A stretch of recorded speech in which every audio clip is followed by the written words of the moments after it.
Jim? Was machst du hier? Wir beginnen in etwa 10 Minuten mit dem Unterricht. Lass uns gehen. Guten Morgen, Lehrer. Ich bin gerade angekommen. Ich habe in diesen Tagen hart gearbeitet. Sie wissen, dass meine Arbeit sehr anspruchsvoll ist, daher habe ich nicht viel Zeit, Deutsch zu lernen, Lehrer. Ja, ich sehe. Aber es geht dir gut. Du hast dich seit der 1. Klasse verbessert. Ja, vielleicht, aber es reicht nicht. Ich muss bald Deutsch lernen. Wissen Sie, wegen meines Jobs. Sie brauchen eine Person, die sehr gut Deutsch spricht. Wenn ich es bekomme, habe ich die Möglichkeit, ins Ausland zu reisen. Ich versuche jeden Tag zu lernen, aber manchmal habe ich keine Zeit. Ich brauche deine Hilfe bitte. Vielleicht mache ich etwas falsch. Wenn ja, muss ich diese Fehler korrigieren. Wenn du fleißig lernst, ist das in Ordnung. Aber erzähl mir etwas über deinen Studienalltag. Mein Lernalltag? Nun, ich habe keinen bestimmten Lernplan, aber ich versuche, jeden Tag zu lernen. Dann ist das vielleicht das Problem. Wenn Sie bessere Ergebnisse sehen möchten, benötigen Sie eine Lernroutine. Nun ja, ich arbeite den ganzen Tag. Täglich, wenn ich Zeit habe, versuche ich mir Videos anzuschauen oder ein Buch auf Deutsch zu lesen. Ich werde dir dabei helfen. Mal sehen. Als erstes müssen Sie einen Zeitplan erstellen. Mit einem Stundenplan haben Sie die Freiheit, Ihr Studium ohne größere Probleme in Ihren Alltag zu integrieren. Lernen können, wann, wo und so lange Sie wollen. Je mehr Zeit Sie dem Lernen widmen, desto bessere Ergebnisse werden Sie sehen. Wissen Sie, wie viel Zeit Sie zum Lernen haben, und organisieren Sie es gut. Bevor Sie sich für einen Studienplan entscheiden oder sogar einen eigenen erstellen, sollten Sie genau wissen, wie Ihr Tagesablauf funktioniert und wie viel Zeit Sie dem Deutsch widmen können. Sie können entscheiden, dass Sie täglich 2 Stunden lernen möchten. Aber das funktioniert in der Praxis möglicherweise nicht. Denn vielleicht haben Sie nicht viel Zeit oder müssen etwas anderes tun. Der Tipp ist dann, vom Beginn des Tages an zu analysieren, wie Ihr wöchentlicher Ablauf aufgebaut ist. Am Montag bis zum Ende der Nacht am Sonntag. Indem Sie genau wissen, wie viel Zeit Sie investieren können. Bis zum Studium wird alles einfacher und Sie können Ihren Zeitplan ohne große Schwierigkeiten einhalten. Und das ist etwas sehr Wichtiges, denn ich bin mir sicher, dass Sie viele Stunden am Tag lernen möchten, aber das ist nicht immer möglich. Manchmal müssen wir sehr realistisch sein, Jim. Das ist einer der Gründe, warum Menschen so schnell aufgeben. Weil sie ihre Ziele nicht erreichen. Sie haben das Gefühl, dass Sie selbst versagen. Denken Sie also darüber nach. Es ist sehr wichtig. Dann müssen Sie auch ein klares Ziel haben. Alles in unserem Leben, das lange dauert. Viel Hingabe und Belastbarkeit, um Bedürfnisse zu erfüllen, die einen Zweck haben. Ohne ein präzises und klares Ziel auf unserer Reise verlieren wir unterwegs irgendwann die Motivation. Und infolgedessen haben wir nicht das erreicht, wovon wir geträumt haben. Ernsthaft. Wir werden nicht nur unser Engagement verlieren, sondern auch Fortschritte ohne Fortschritt machen, weil wie können wir ohne ein Ziel wissen, ob wir mit unseren Bemühungen vorankommen? Nun, in meinem Fall ist das wohl sehr klar.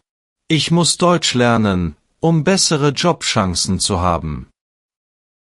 Genau. Das ist es, worüber ich spreche. Du hast es also klar und das ist großartig. Jetzt. Teilen Sie Ihr Ziel bereits vor Augen und teilen Sie es in erreichbare Abschnitte auf. Zum Beispiel, wenn Ihr Ziel darin besteht, bei Ihrer Arbeit befördert zu werden. Sie können es dann in kleinere Teile zerlegen. Zum Beispiel, wissen, wie man die Fragen im Vorstellungsgespräch beantwortet oder eine Musterprüfung im Internet übt. Das Aufteilen Ihres endgültigen Ziels in kleinere Teile mit einer bestimmten Zeit bis zum Erreichen kann auf Ihrem Studienweg äußerst wichtig sein. Denn es ist leicht, davon zu träumen, perfekt Deutsch zu sprechen, aber um das zu erreichen.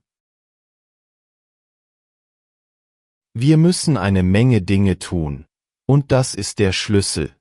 Sie müssen wissen, was das für Dinge sind. Was dann? Verfolgen Sie Ihren Fortschritt. Auch sehr wichtig. Sie in kleinen Schritten ein endgültiges Ziel festgelegt haben, besteht der nächste Schritt darin, den Überblick über Ihren Fortschritt zu behalten. Wenn es eine schwierige Aufgabe gibt, die Sie endlich schaffen, zum Beispiel das Verstehen. 90% eines Videos auf Deutsch, wenn man es zum ersten Mal ansieht oder einen langen Text liest. Ohne ständig nach der Übersetzung der Wörter suchen zu müssen. Sie können sich merken, was Sie gelernt haben, sich zu merken und Ihr Engagement aufrechtzuerhalten. Was sonst? Sie können auch aufschreiben, welche Schwierigkeiten Sie in dieser Phase haben, und es ist gut, sich daran zu erinnern. Wenn es Ihnen gelingt, dieses Hindernis in Zukunft zu überwinden. Es funktioniert sehr gut. Kommen wir nun zu einem Beispiel für einen Lernablauf. Für eine Person wie Sie, die jeden Tag arbeitet. Zum Beispiel, montags können Sie das Zuhören üben, was sehr wichtig ist. Sie können sich beispielsweise Videos auf YouTube ansehen. Sehen Sie sich so viele Videos wie möglich an. An diesem ersten Tag ist es nicht notwendig, die Dialoge zu schreiben oder zu lesen. Hören Sie einfach zu und üben Sie. Am Dienstag können Sie das Lesen üben. Hören Sie sich die Dialoge nicht nur an, sondern lesen Sie sie auch. Dieses Mal hören und lesen Sie den Text. Überprüfen Sie, wie die Sätze geschrieben und vorgelesen werden. Sie können das Video auch anhalten und mit dem Lesen beginnen. Immer wieder wiederholen. So oft Sie möchten. Am Mittwoch. Grammatic Site. Auf diesem Kanal gibt es viele Videos zum Thema Grammatik. Ein guter Tipp ist, immer nach den häufigsten Themen zu suchen und diese zu studieren. Versuche es. Am Donnerstag können Sie das Schreiben üben.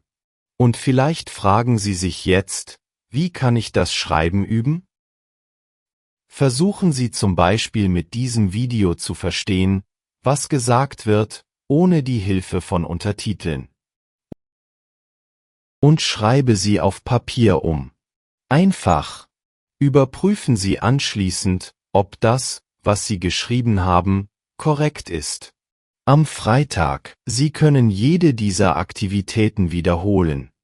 Eines, mit dem Sie am meisten Schwierigkeiten haben. Endlich können Sie am Samstag und Sonntag mit Spaß lernen. Wie ist das möglich?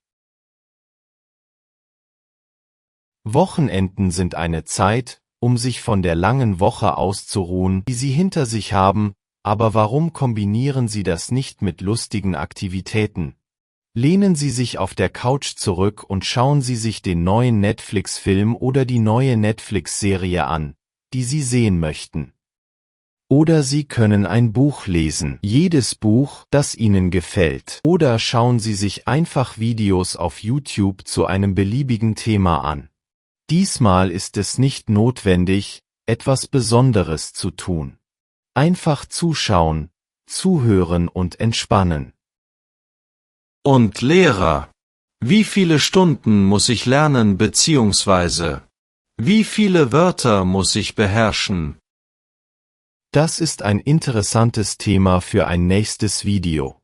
Wollen Sie das auch wissen?